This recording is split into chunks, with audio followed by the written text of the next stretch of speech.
Welcome everybody to another episode of Meet the Expert. Today I have with me Tony Reeves. He is a well-known person in the V community, especially because of the podcast that he co-hosts with Britton. Yep, vGigaCast. The vGigaCast. Yep. Tony, go ahead and introduce yourself. So I'm currently a VMware Senior Solutions Engineer on the HCI Hybrid Cloud Solutions team. And much like my counterpart Tim Davis said earlier, I wouldn't be here without the community, so I can kind of touch on that a little bit later, but that's what I'm currently doing. And how long have you been in this job? 2.5 months, brand new. Is it like everybody said that it would be like drinking from the fire hose? It's definitely from the fire hose, yeah. There's a lot to keep up on, a lot to the onboarding process, and getting out and meeting with customers is, I think, the best part. Yeah. Cool. So one thing that people may not know is that you tried for a long time to get into VMware, and you were like, I love this company, I really want to work for them, and you interviewed several times. So there's a persistence story there. Yes. But sure. Let's go ahead all the way back. Tell me what got you into IT. I've just always been a gadget guy. Ever since I was a little kid, I remember we had family in Ohio, and we didn't have any of this stuff near me when I was growing up, but I had Where did you grow up? I grew up in Wisconsin. So we had some family in Columbus, Ohio, and I had an uncle that always had cool gadgets, and he had like this high-tech pager. You could get weather, and it was all streaming text, and I've always loved playing with gadgets ever since a young age. So cool. So from Wisconsin, live in Wisconsin? Yep, originally born and raised in Wisconsin, yep. And what was your foray into the tech world? Did you go to college? Did you start doing a job? Tell me about the beginning. Tell me about the whole process that brought you here. Sure. It was a little bit of both, actually. I kind of started on the route of, I started on an internet help desk for an ISP doing... Great first job. Yeah, so I was on the help desk doing just general web support. Actually, dates me a little bit, but I started on the dial-up help desk and eventually made my way up to the DSL help desk, and then moved into web hosting support as well at that company. And that was something that I did back in 2005. So I did that for a year, and then I moved over into kind of more like a customer service type sales role, doing like Cisco SmartNet renewals for companies. Actually contracted out through Cisco, through a company. And I'm kind of moved back into the IT space when a role opened up at that local company, that outsourcing company. So that was kind of my first sysadmin job. That was back in 2007. So now, when I hear ISP job, I'm thinking a lot of Unix tool sets. Where did you begin a sysadmin career with, whether it was an Asterisk Nix system, or did you actually go the Windows route? I went the Windows route. Yeah, not a Unix guy at all. And tell me about how that went. It went good. So I kind of got my hands on a lot of new technology at that point. It was still a very, very large, well, you and I found out, a couple years ago when we met that we were working at the same company. We didn't even know each other at that point. That's how big this company was. Was it Stream or Convergys? Convergys at the time. And so I was a sysadmin there, and I learned a lot about supporting customers, your internal clients, PC rollouts, network refreshes, lots of big stuff. But I didn't get my hands on a lot of stuff that I really wanted to learn, and that's the deep server infrastructure, which, as you know, it was a very siloed company. Yeah. So that was really difficult. I ended up playing with VMware kind of on my own, and really, really liking it. The very first product that I touched from VMware was VMware Server. Okay. And then I did Workstation and all that stuff. And I had a buddy that I worked with at Convergys. He had my job, actually, and he moved on to become a Cisco IPCC voice tech. And he's like, that VMware is a really good technology. You should really dive into that and learn more about it. Mm-hmm. And it was kind of at that point I really dug deep in it and learned it, and still did my day job, but didn't have any VMware responsibility at that point. But I wanted to learn it, so I bought my own server, started my home lab, studied, and got my VCP all on my own. Oh, wow. So it was Is this around the time that I got to know you, when you started your blog and you started talking about your home lab? No, this is a little bit before that. This is about 4 years before that, so right around 2013 kind of time frame. And so I bought my own server, got certified, and I really worked hard to find a job inside the company. I had several people mentoring me. You know how the silos are. You get to know people working at the local sites. And I mean, you had a VCP, right? So you're like, hey, come on, give me a chance here. And it just didn't work out. It was one of those things where I knew I was going to have to move out to move up. And I had an internal champion who we both know. Little Randy. Randy. VM Orange. Yeah, and he ended up basically kind of trying to champion for me, and he was warning him. He's like, you know, he's got his VCP. He's going to be gone if you don't give him a chance. And true enough. And it happened, yeah. So I got an opportunity. I spent the last 5 years at a smaller company based out of Oshkosh, Wisconsin, paper manufacturing company. And that was really got my hands on a full VMware admin experience at that point. Really got to play with a lot of cool stuff. Because when I remember getting to know you first, you were right in the middle of deploying vSAN. Yes. Yeah. So tell us a little bit about that love, because basically ever since I've known you, you've been in love with vSAN. Yeah, I mean, we had some difficulties, not due to the product or VMware's fault. It was due to kind of a partner. They were new at trying to learn the technology as well, and the more I got into it, the more I realized that it hadn't really been architected correctly. And when I started kind of working on fixing some of those problems, and then I got really active in the community. I had really great mentors. Heath Johnson is a great mentor who... Right there in same town, right? A couple hours away. Couple hours, yeah. But I've known him and Britton Johnson actually since I was in middle school. Okay. And so now, ironically, as of last night, we all work at the same company. Yes. But he encouraged me to blog, he encouraged me to apply for vExpert, and he encouraged me to get active on Twitter, and I was just like, I don't know, what would I say on Twitter? It's not going to matter. It's, you know, a huge universe out there on Twitter, on the internet, and what am I going to contribute to that? And he's like, you do have stuff to contribute, you can add value, and it's going to be good for your career.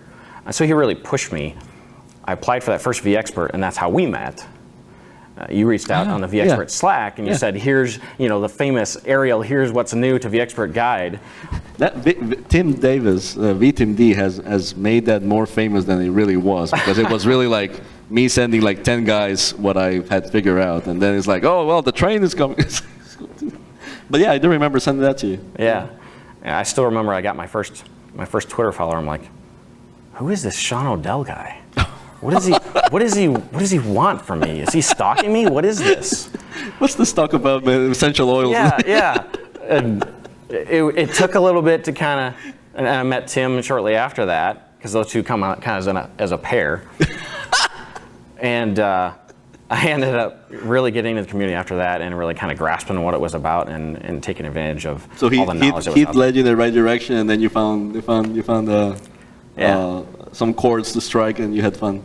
So tell me, you know, from going into, I just want to be part of VMware, I'm following this advice, but I'm not very sure why, to starting your own podcast, because that's a big leap. Yeah, actually, you know, the vSAN deployment, that led into vMUG Talks, and that led to me getting a lot more comfortable, you know, taking the stage and presenting, and just getting a little bit more comfortable with that. And it became addictive, because it became like the vMUG Roadshow. Once they find out that you're interested in presenting, you know, they take advantage. And that year I ended up doing like 3 or 4 user cons and multiple local meetings, and traveling around the Midwest. And due to that, I ended up getting involved in a lot of different things because of that. So lost my train of thought there. Refresh me. You were going, like, were you even in the inaugural vExpert vSAN subprogram? Yeah, I was in the first year of that, and you know, obviously being on board at VMware now, next year I will not be in that program any longer. Oh, really? Yeah. I'm Why? Going to get booted out. But Why? I'm still part of vExpert 6. Nobody has kicked me out. Rules of the people running it. Oh, Jesus, Sabu.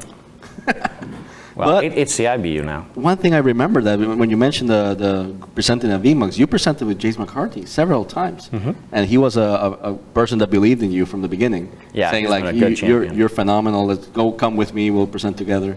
So, at what point did you decide? You know what? It's not enough. I want the podcast. Oh, yeah, that's where I was going with that. So we ended up doing that.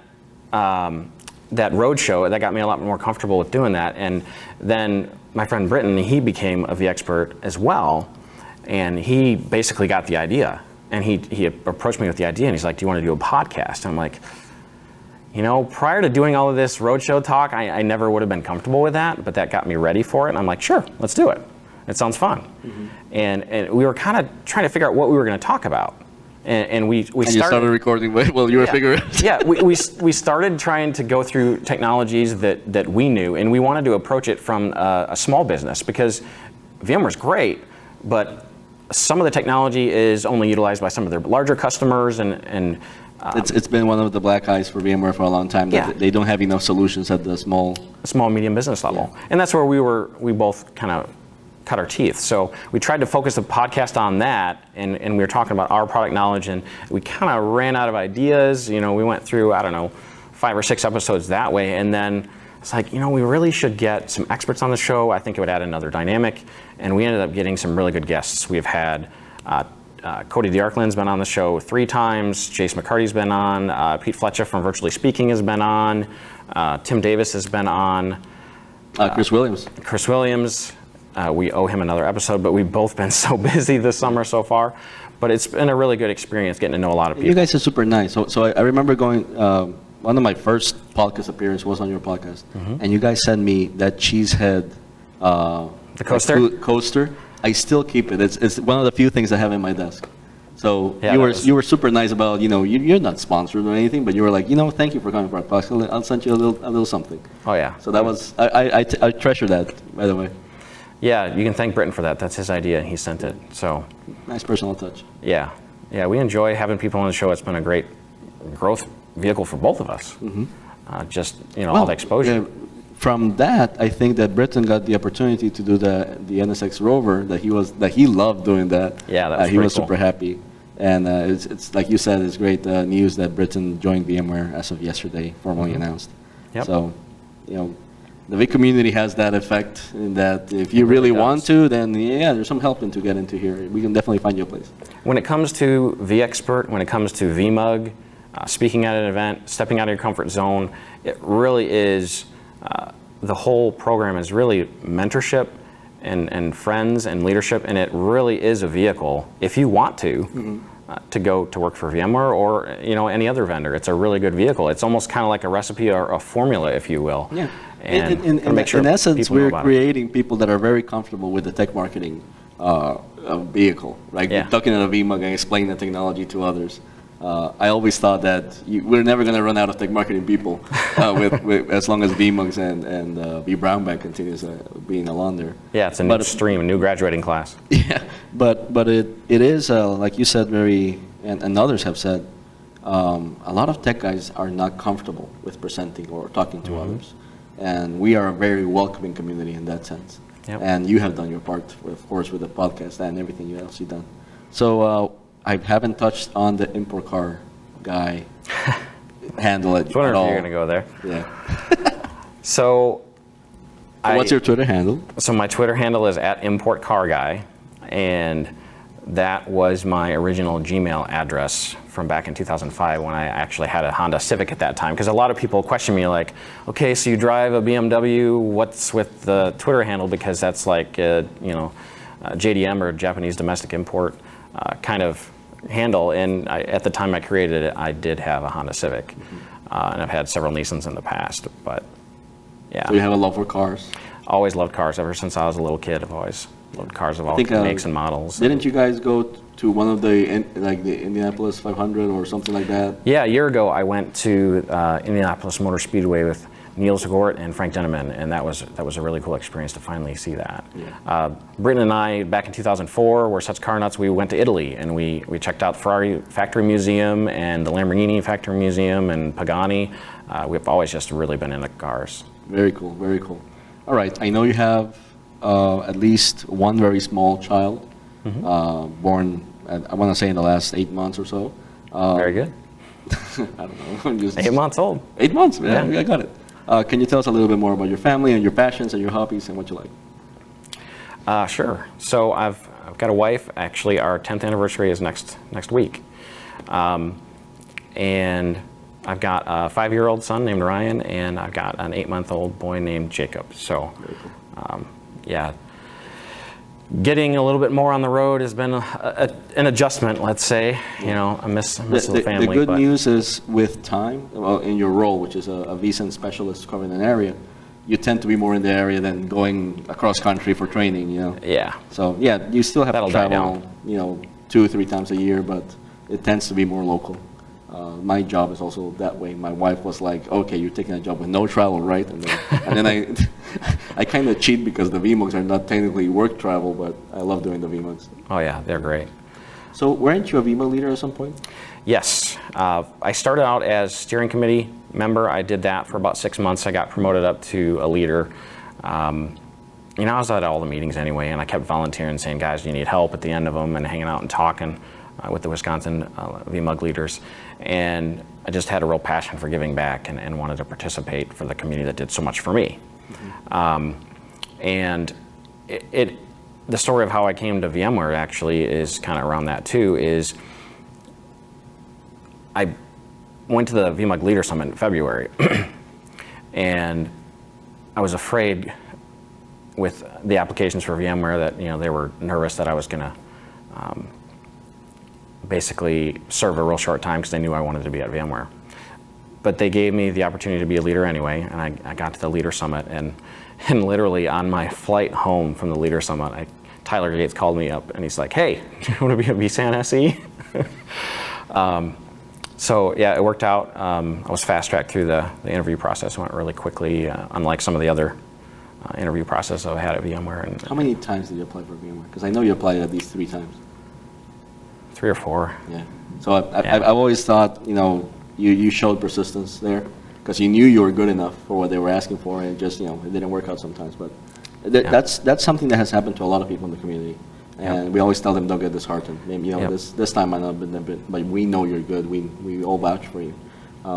So I think you've been in the very sweet moment of finally getting that job, and the very dark moments of not getting a job and not understanding why. So what advice do you have for people in their careers? Like, you and I worked in a company that really like was help desk, and very like off the phone from an account into help desk, right? So a lot of the transitions in careers are not exactly like recipe, right? You cannot say that you do this and you'll get that. You have to go through ways, and like you said, I had to move from one company to go to do what I wanted. So what career advice do you have for people? I would say don't be afraid to step out of your comfort zone and learn something new. Even if it's not required of you daily, it's something that can really help you in the future. Step out of that. Learn soft skills like public speaking. Those help as well. I mean, going forward, I'm going to be speaking at VMUGs again, you know, this time from the side of the employee versus the customer. So those are all soft skills that really help. And getting ahead of yourself and showing that initiative to do something that you're not required to do on a daily basis. New employers and interviewers love that stuff. At my last job, when I told them that I took the initiative to buy my own server, start my own home lab, and get myself VCP certified on my own when it wasn't a requirement, they ate that up. They loved it. Yeah, that shows initiative, that shows gumption and go-getiveness, so they loved it. Go-getiveness, I love it. I invented a new word. Yeah. Last shout out, do you want to send out a thank you or a shout out to anybody out there that may see the video? Just thanks to everybody in the community, and it's been really great. It's been a great ride. Lots of friends made on the way. Exactly. Well, thank you so much. Thank you.